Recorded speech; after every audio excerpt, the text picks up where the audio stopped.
Address today's political climate. Take a listen. We've seen our discourse degraded by casual cruelty.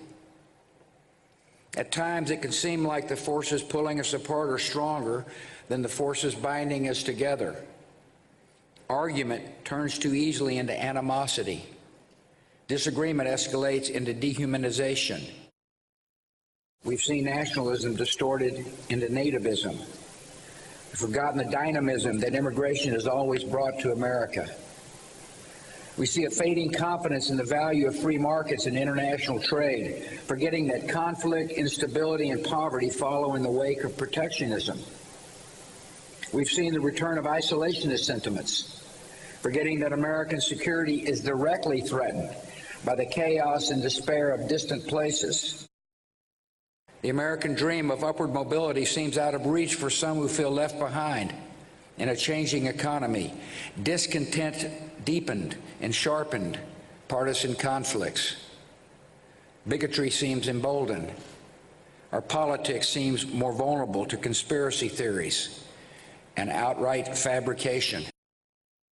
People of every race, religion, ethnicity can be fully and equally American. It means that bigotry or white supremacy in any form is blasphemy against the American creed. What we can't have is the same old politics of division that we have seen so many times before, that dates back centuries. Some of the politics we see now, we thought we put that to bed. I mean, that's folks looking 50 years back. It's the 21st century, not the 19th century. Come on. Folks don't feel good right now about what they see. They don't feel as if our public life reflects our best. Instead of our politics reflecting our values, we've got politics infecting our communities. You notice I haven't been commenting a lot on politics lately, but here's one thing I know. If you have to win a campaign by dividing people, you're not going to be able to govern them. You won't be able to unite them later if that's how you start. So, Michael Beschloss, you had a very unusual scene yesterday of many former presidents, especially if their last names are Bush, right, don't even talk about their successors in a negative way. George W. Bush, for the most part, bit his tongue for 8 years, even when the Obama team admitted that they ran hard, not against John McCain, but George W. Bush. But yesterday, you had President Bush, a member of the same party of the sitting president, and Barack Obama, obviously president of the opposite party, both attacking the sitting president on the same day in his brand of politics. George W. Bush attacking casual cruelty, bigotry, lies, nativism, protectionism, isolationism, says white supremacy is blasphemy against the American creed. This speech was aimed directly at the heart of Trumpism. Totally. And, you know, Joe, it was unusual. You're absolutely right. The Bushes don't like to do this. George Bush, 41, wrote Bill Clinton this letter on inaugural day 1993 saying, you know, I will leave you alone. Don't have to worry about my criticizing you. But, you know, the thing is, if you look at all this, who would have ever thought that in the year 2017, any former president would feel the need to criticize the sitting president of the United States? And I agree with you, this was absolutely aimed at Donald Trump for encouraging bigotry and white supremacy. You know, it's that that's not normal. It's that that should cause this big departure from tradition. And you're absolutely right. What we saw yesterday is something that we have not seen in modern times. You know, modern presidents really restrain themselves. Think of Jimmy Carter in the early 1980s when Ronald Reagan was following policies that were in many ways almost diametrically the opposite. Carter was very polite, was very quiet. That's the norm. But for George W. Bush especially to depart from that tradition, you can imagine how strongly he feels. And Heidi Przybyla, this comes on the back a couple of days ago of that extraordinary speech made by Senator John McCain. Joe Biden was there with him, the former vice president of the United States. You add in yesterday 2 former presidents. It does seem like the sort of old guard of American politics has watched what it's watched over the last 9 or 10 months and said, we've got to come out, sad as it is, and reaffirm what America is, reaffirm what our values are, reaffirm what the best of the country is. And they've all done that seemingly almost in concert over the last week or so. Well, let's look at it this way. When you tick through all of those names and you talk about 2 former presidents in 1 week, one of the most senior and respected senators in John McCain, in his own way, Trump is uniting people.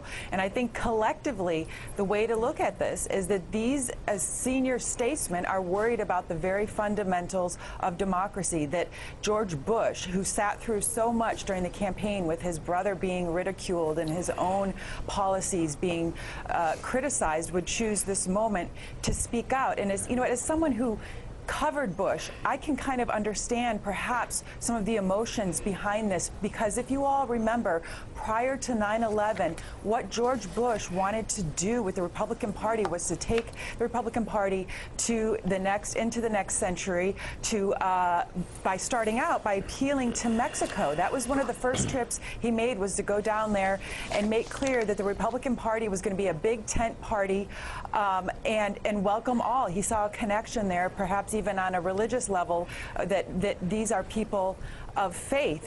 George Bush was the person who, after 9/11, then went to that mosque in Washington and made clear that whatever kind of hateful tendencies may have been simmering underneath and may have been directed at American Muslims, that was kept under wraps, that he should now view Donald Trump potentially as someone who came and kicked that over and unleashed some of that hateful rhetoric that we're now seeing.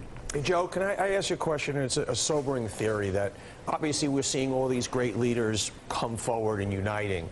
And what scares me is it gives Trump the opportunity to blanket and say, oh yeah, all of the establishment, all of the guys that got you in the shape you're in right now if you don't have a job, of course they're coming out. I am the solution. So there is this kind of double-edged sword to everybody coming out and people we do respect, but Trump will be able to somehow whitewash them with problems of the past. Of course they're speaking out this way. Well, I mean, he could do that. I think the most important thing now is for people that once supported Donald Trump, who also voted for George W. Bush twice, or maybe people that voted for Donald Trump but voted for Barack Obama twice, and there's certainly a lot of them in the upper Midwest.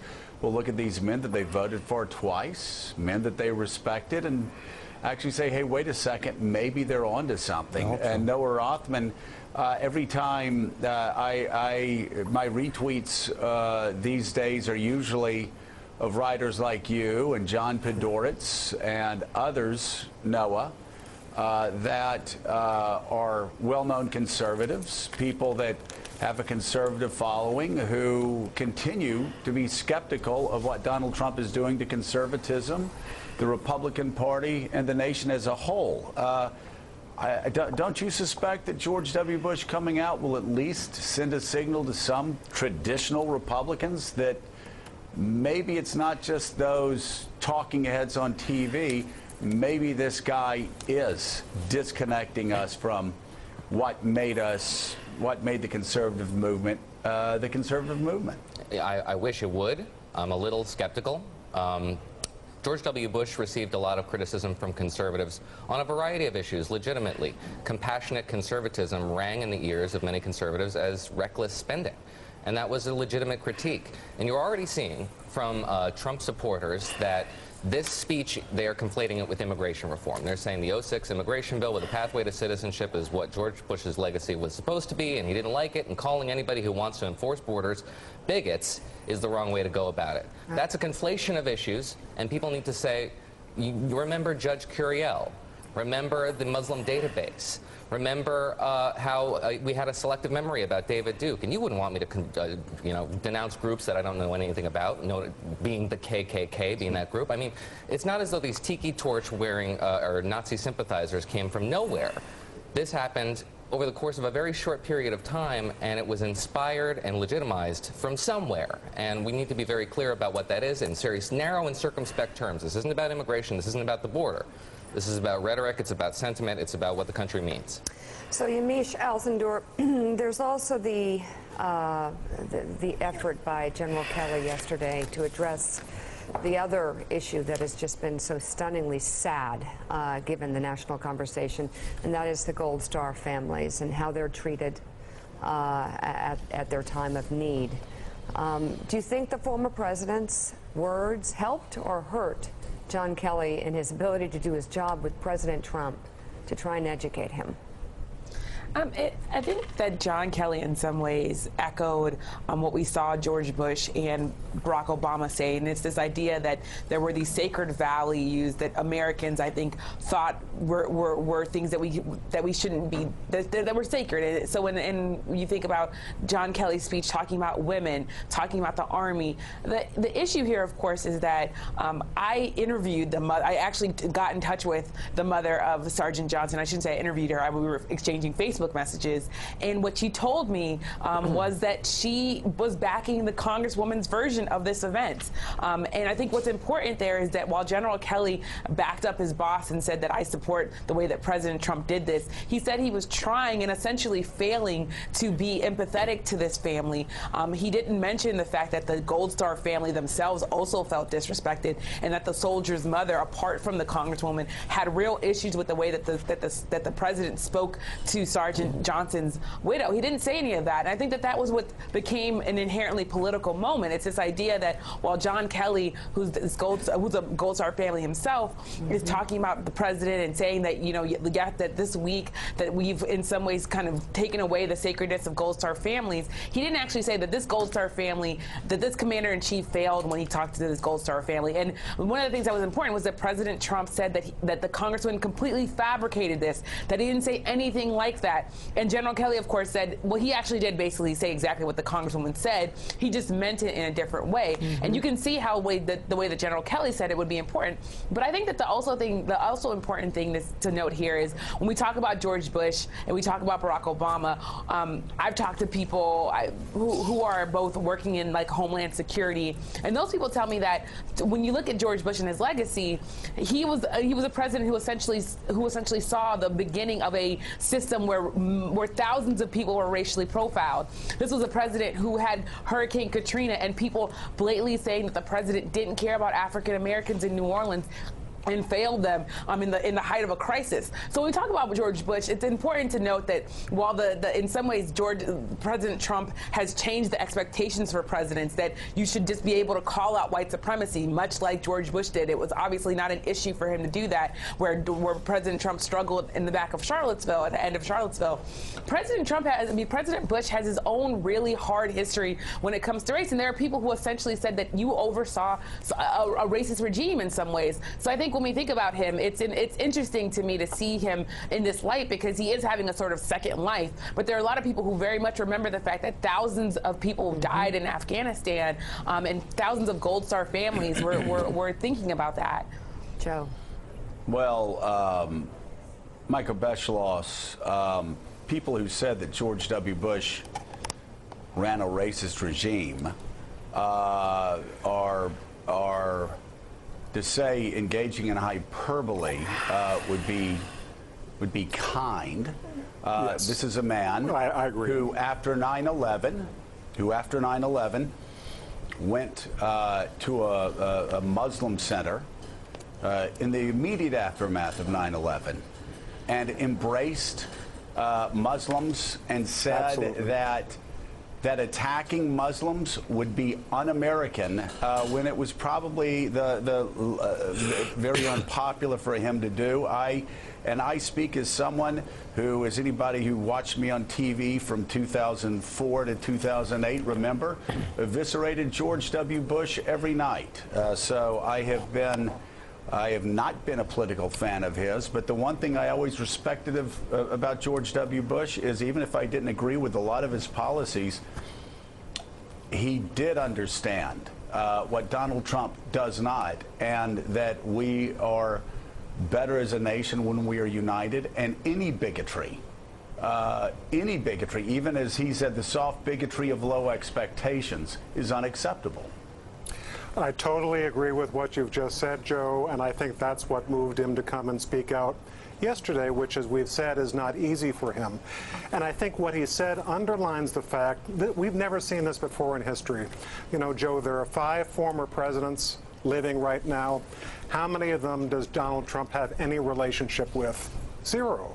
We haven't seen that before in American history. And I think Donnie is right that he will use that as a foil.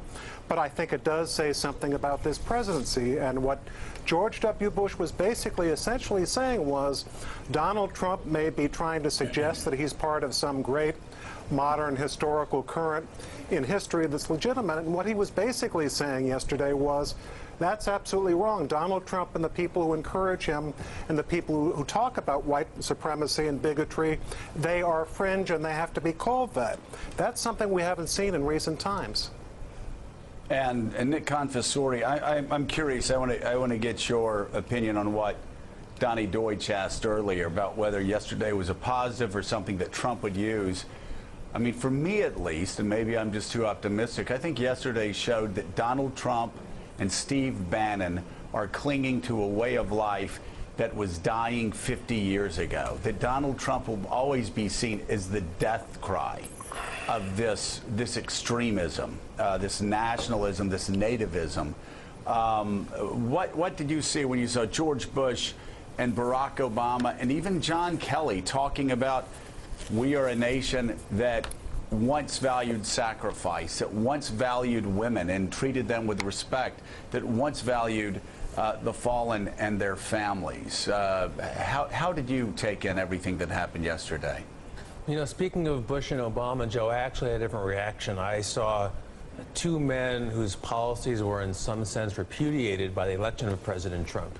And I saw them kind of shouting into the wind. You know, President Bush left office deeply unpopular. He plunged this country into war without end in the Middle East that is still reshaping the world and our country, and a bubble economy that led to a huge crash. And I think that those 2 things actually gave rise to Donald Trump, set the conditions for him to rise. I think it's Trump's party now. You know, Bush was very forceful in keeping a lid on this kind of nationalism when he was president. In the wake of 9/11, he spoke at a mosque. But I think those forces were always there. I think that Trump has unleashed them, and we can't go back, and I'm not sure that we will go back to a different time anymore. All right, presidential historian Michael Beschloss and the New York Times' Amish Alcindor and USA Today's Heidi Prisbilla. Thank you all very much for being on the show this morning. Thanks for checking out MSNBC on YouTube, and make sure you subscribe to stay up to date on the day's biggest stories. And you can click on any of the videos around us to watch more from Morning Joe and MSNBC. Thanks so much for watching.